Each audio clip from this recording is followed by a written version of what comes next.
What is going on, guys? Welcome back to the Hannahcast YouTube channel, and you probably noticed that, yeah, this, I was already streaming this earlier. Well, that's because I was an idiot and got so many things wrong in terms of, because, basically, there were times where either I forgot to turn on the audio for the video, or the audio on my mic, and so it was just silent. And so I'm just like, fuck. I just said, screw it. I'm just doing it as a video. And so you're not going to get a fresh reaction. But however, I will be going by uh, James Gunn's announcements for the DC universe, which is Chapter 1, Gods and Monsters. Now, my thing, I'm still optimistic about what James Gunn has to offer. Although I will say, especially having heard this, I'm more confused. If anything, I'm a little bit more confused coming out of it than going into it. But I'll go by this one by one here right now. Hey everybody, I'm James Gunn. I'm the co-CEO of DC Studios. So as many of you know, DC has been disconnected in film and television for a long time. And it's one of, our jobs, mine and Peter's, is to come in and make sure the DCU is connected in film, television, gaming, and animation. That the characters are consistent, played by the same actors, and it works within one story. And if something is outside of that, like Matt Reeves' Batman, or Todd Phillips' Joker, or Teen Titans Go, that it is clearly labeled as DC Elseworlds, outside of the mainstream DCU continuity. Okay, that's one thing I do like. I do like that he's still willing to have those outside universe stories. Because I feel like, like having a cinematic universe is great, but however, you gotta be able to do some things outside of that universe so that you could just tell some interesting stories without any of the confines of a cinematic universe. Now, Peter and I have gotten pretty lucky in terms of the 4 projects that are coming out over the next year. First, we have Shazam! Fury of the Gods. Shazam has always been off kind of in his own part of the DCU, so he connects very well. That moves directly. Okay. I'm okay. I'm not surprised. Shazam, I'm not really surprised over, because really, those movies don't really they don't really connect to the DC universe. Like, there's sort of a brief hint at Superman in the first Shazam movie, but you never see his face. But yeah, so I get that, even though I'm not excited for Shazam! Fury of the Gods at all, because I mean, because Zachary Levi is apparently anti-vax, and I'm just like, ew, I don't want to watch this. Moves directly into The Flash. Again, The Flash, I'm not excited over one bit, because Ezra Miller, oh boy, they are a mess. And there's some questions as to whether or not Ezra Miller is done as the Flash, they're fired. Like, James Gunn and Peter Safran are like, oh yeah, we're hoping they're getting the help that they need. It's like, like, trying to be sounding supportive. I'm hoping they're just saving face, because like the Flash movie's literally coming out in a few months, and they don't want to tamper with like the success of that film. And what I mean by that is, like, sort of like when in January 2017, it was like some of the trades reported that Ben Affleck was done as Batman. Yet all throughout 2017, there was so much denial. Like, oh yeah, even Ben Affleck was saying, oh yeah, no, I'm gonna be Batman forever, yay! But that's because Justice League was literally coming out, and saying that Ben Affleck would be done as Batman, like, that would compromise the film. I'm hoping this is the case with the Flash. Like, after the Flash, I'm hoping they'll just be done with Ezra Miller. Because, look, even if Ezra Miller gets the help that they need, they still did so many horrible things that are just irredeemable. You can't redeem this person. So I'm I really hope this They don't move forward with Ezra Miller. A fantastic movie that I very well, that moves directly into The Flash. A fantastic movie that I really love that resets the entire DC universe. Then to Okay. Resetting the DC universe. That sounds good.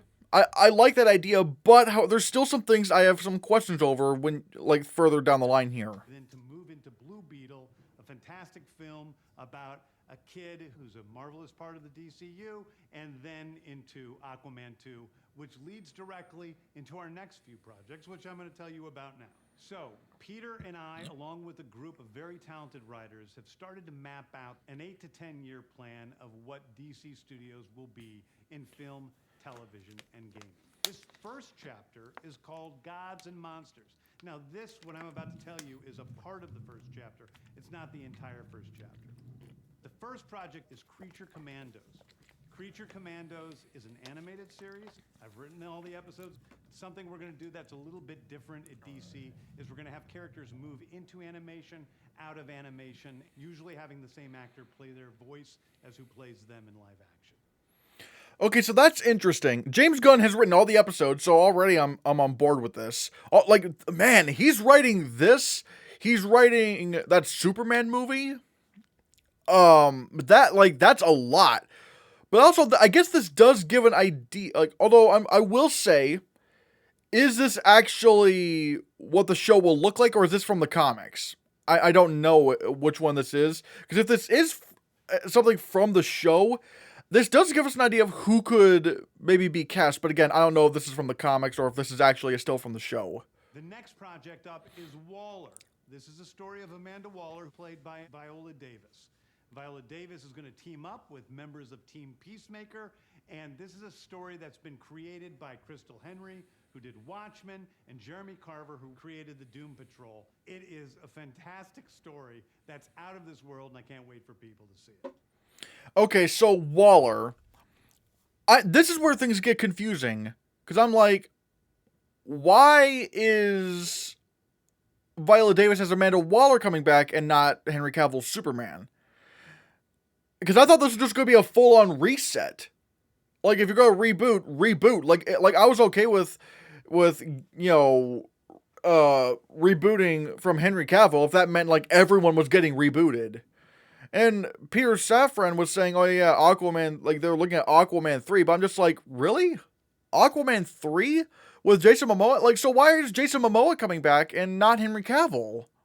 I don't get that. Like, if you're going to reboot the thing. I don't know if this is a reboot or not. Okay, next up is the big one, the true beginning of the DCU. This is called Superman Legacy. This is being written by me. I'm in the middle of it. I'm having a great time doing it. And Superman will be released into theaters July 11th, 2025. Now, okay, so he said this is going to be a younger... The one thing I can maybe think of is that this is a younger Superman story, and not only that, since this is sort like this is sort of a reset of the DC universe, maybe this means it's a different kind of origin story. So maybe these are the same versions of Henry Cavill's Superman. But then again, I don't know if it's not. But it might not be because he talks about a new Batman film. So again, I'm very confused. Okay, the next thing is a big premiere HBO television series called Lanterns. This is a story of a couple of Green Lanterns, Jon Stewart and Hal Jordan, and we have a few other Lanterns peppered in there, but this is really a terrestrial-based TV show, which is almost like True Detective with a couple of Green Lanterns who are space cops watching over Precinct Earth. Okay, so we are getting Hal Jordan and Jon Stewart. I've been really wanting to see Jon Stewart portrayed in live action. Like, I've been wanting to see Jon Stewart for a while now. But it seems like we are getting Hal Jordan and Jon Stewart. They discover a terrifying mystery that ties into our larger story of the DCU. Next is a big movie called The Authority. The Authority is a passion project of mine. It's based on the marvelous Wildstorm characters we are now bringing into the DCU and will interact with all of our primary DCU characters. The Authority are a group of superheroes who think the world is broken and they want to fix it by any means necessary. I think it's a very different look at superheroes. Okay, so The Authority. I don't know if it's the right time to do an Authority movie yet. I don't even know what The Authority is.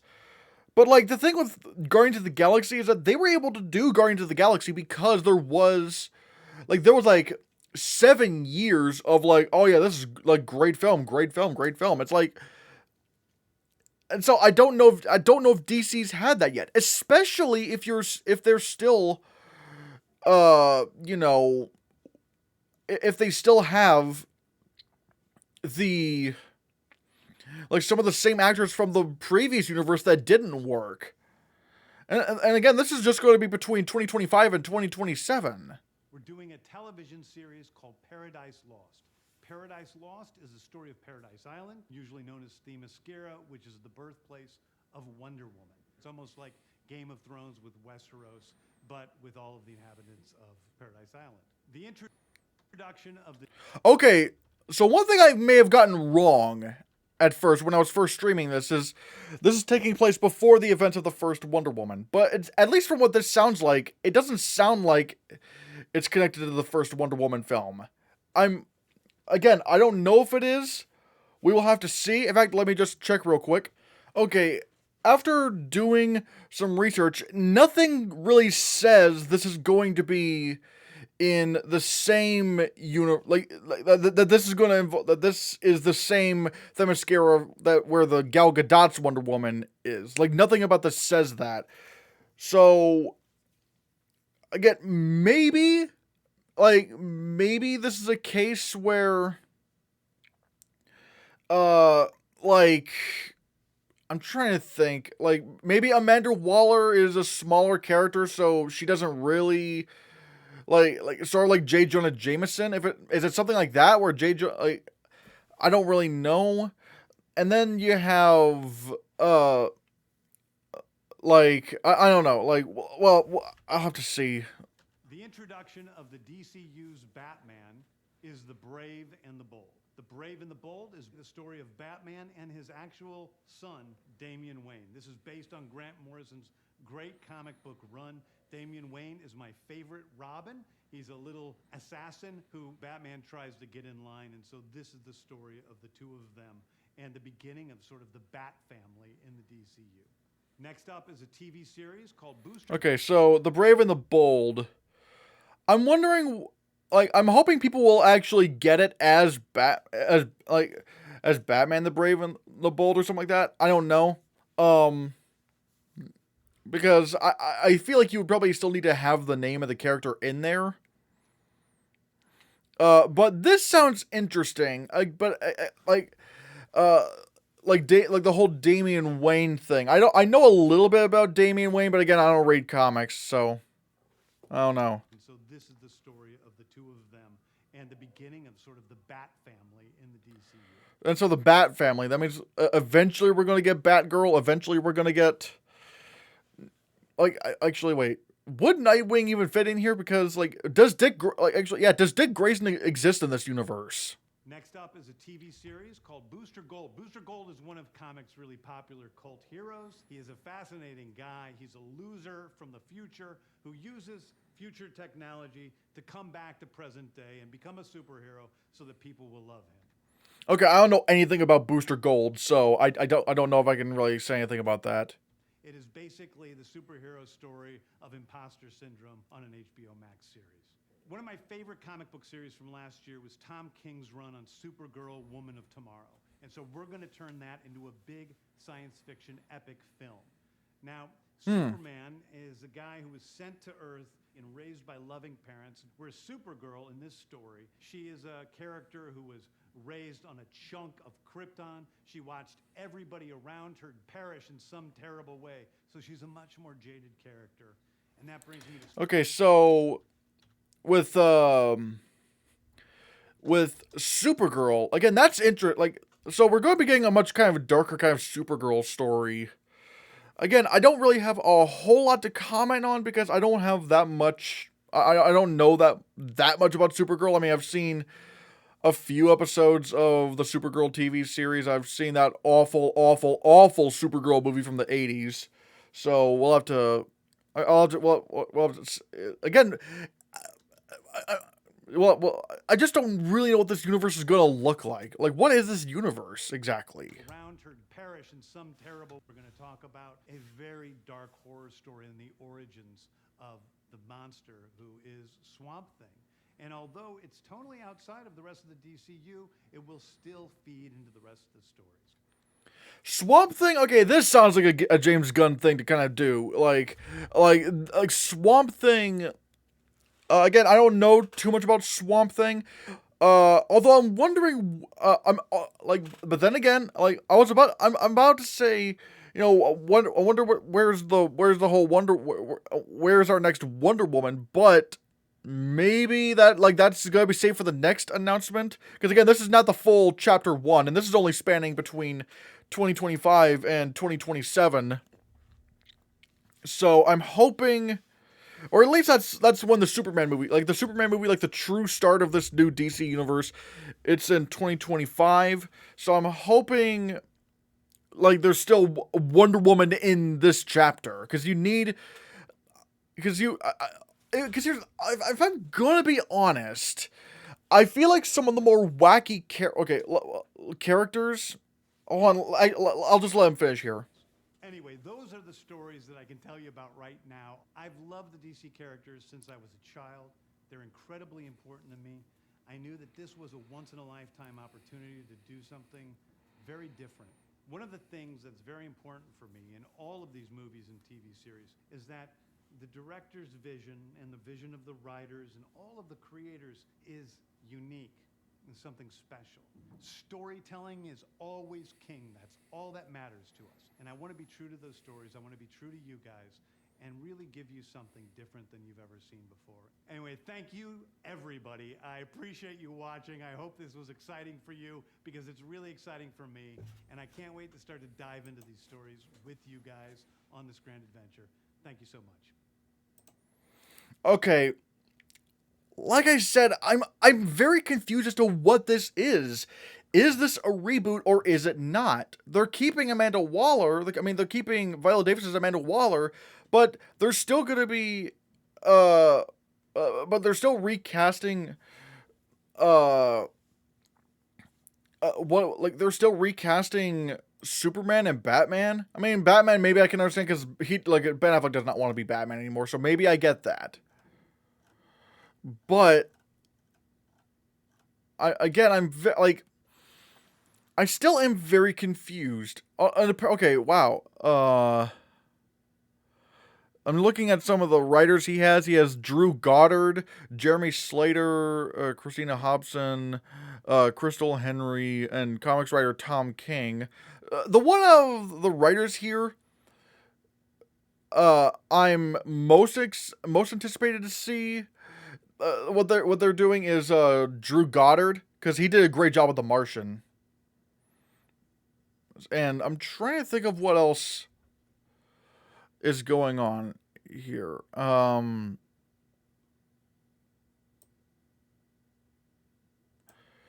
So yeah, again, I'm really I'm trying to figure out, like, wait. Oh, wait a minute. Wait.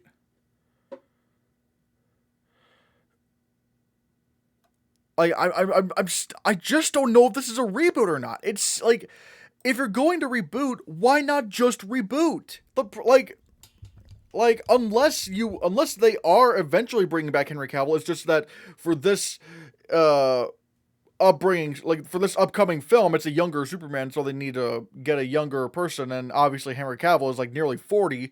If that's the case, all right, cool. And I get why they wouldn't bring back Ben Affleck, because Ben Affleck, like, I don't think he really enjoys playing Batman anymore.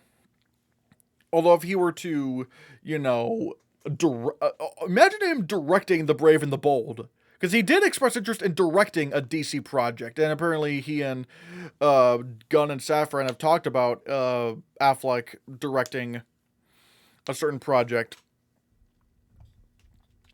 So, but again, it's still not clear as to what this is. I don't know if this is a reboot or if this is or if this is still in that universe, because they're still keeping some of those actors. And so I am, unless this is like the only maybe thing I could see why they're getting, like, if why they would be getting different actors is this a multiverse thing, maybe? Like, maybe in this universe Superman looks like this. If that's the case, that could probably explain it. But again, I don't know what's going on here. Like, how does this affect Superman? Like, how does the Flash affect Superman? How is this going to explain certain roles being recast? And again, that's the worst part about this Flash movie, is that it seems like it's going to be very important to the DC universe, but at the same time, Ezra Miller is a piece of shit. So I'm very, like, I don't know what to do here. So, like, this current lineup of DC movies, at least before the James Gunn era, because obviously he had nothing to do with what Zachary Levi had to do with Shazam, or Ezra Miller's The Flash, or Amber Heard with Aquaman 2. Although I'm wondering if this means in Aquaman 2, although there were whispers that in Aquaman 2, Amber Heard has a has a significantly smaller part in it. I don't know. But, yeah, guys. What do you think of James Gunn's announcement for the DC Universe Chapter 1, Gods and Monsters? Let me know in the comments what you think. Thank you so much for watching. Give this video a like. Share the video so we can get so you can help out the channel. And also, as I said in the stream, but obviously I wasn't able to do it. I forgot to do it now. If you can be so kind as to consider going to my Ko-Fi page, which is ko-fi.com/Christian Hannah. Oops. If you can go to ko-fi.com/Christian Hannah, that would mean the world to me. We need a lot of help right now, because yeah, we need